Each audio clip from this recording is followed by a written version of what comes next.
उद्या कदाचित तुमच्या बायकोने हा प्रश्न विचारला तर वाईट वाटून घेऊ नका, कारण ती काही चुकीचं विचारत नाही. विचार करायला लावणारा, हृदयाला भिडवणारा तिचा फक्त एकच प्रश्न.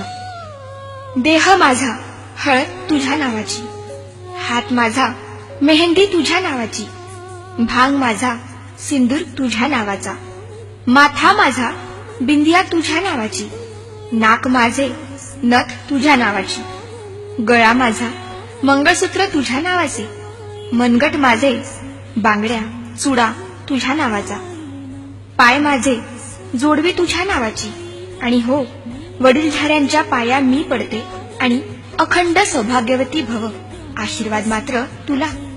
वटपौर्णिमेचे व्रत माझे, आयुष्याचे वरदान तुला. घराची काळजी घ्यायची मी, दरवाजावर नावाची प्लेट तुझी.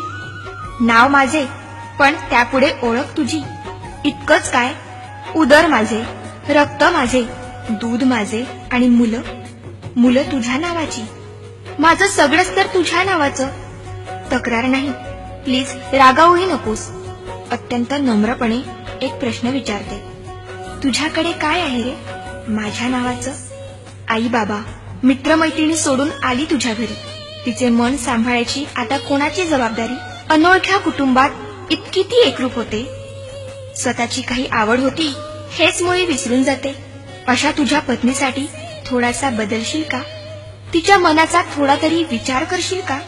कधी सकाळी लवकर उठून चहा तिला नेऊन दे. वाफाळता गरम उपमा हळूच पुढ्यात आणून दे. भाजीत मीठ नसले तरी हसून वेळ मारून ने. स्वयंपाकाला कधीतरी कौतुक भरले शब्द दे. साडी मस्त शोभतीये आज, मनमोकळी दाद दे. सुटीत एखाद्या एकटीलाच आपणहून फिरायला ने.